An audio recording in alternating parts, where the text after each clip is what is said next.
Karen had long since developed a reputation for trying to enforce petty rules, hand out arbitrary fines, and assert control over anything remotely near my property. But her next stunt reached a new level of audacity. She attempted to fine my wife at our cabin. The sheer absurdity of the situation would have been comical if it weren't so infuriating. Karen was convinced she had the authority to impose penalties for minor infractions that didn't exist. But this time, she underestimated one crucial factor: my wife's unwavering knowledge of the law and her connections in the judicial system. It all began one Friday morning when a notice arrived in the mailbox, adorned with official-looking HOA logos and a signature Karen clearly forged for dramatic effect. The notice claimed that my wife had violated several HOA regulations, including unauthorized landscaping changes, excessive noise, and installation of unapproved structures. Each claim was, of course, entirely fabricated. Karen had no legal standing to issue fines, yet she seemed convinced that intimidation alone would make the penalty stick. My wife read the notice calmly, then handed it to me with a knowing smile.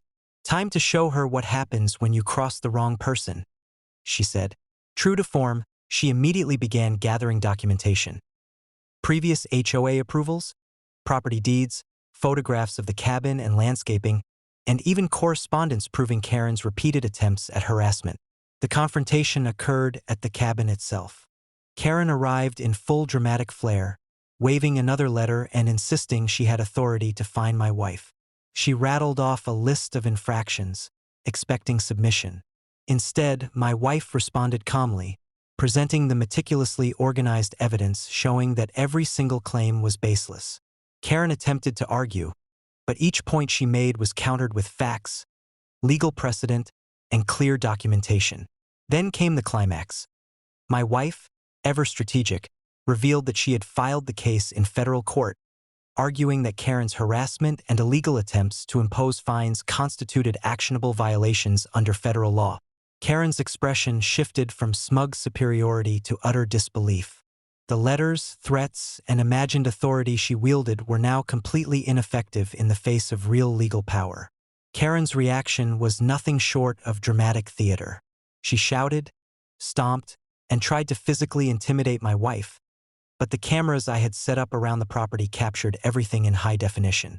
Every gesture, every outburst, and every false claim was documented, ensuring that the legal case would go forward without question. Karen's plan to assert dominance had backfired spectacularly.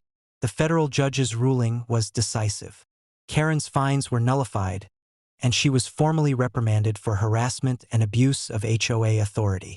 The ruling also included a directive preventing her from issuing any further fines without documented board approval. Karen's credibility within the HOA, already fragile, was now effectively shattered. The neighborhood, as always, responded with fascination.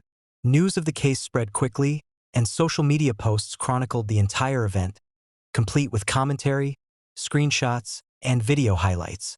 Karen, once feared for her relentless enforcement of minor rules, had now become a cautionary tale. A woman whose attempts to wield authority ended in public humiliation and legal defeat. But Karen, true to form, refused to retreat quietly. She continued to lurk, plot, and prepare her next move, convinced that some future attempt would succeed. Yet each time, cameras, documentation, and legal strategy ensured that her efforts would not only fail but do so spectacularly.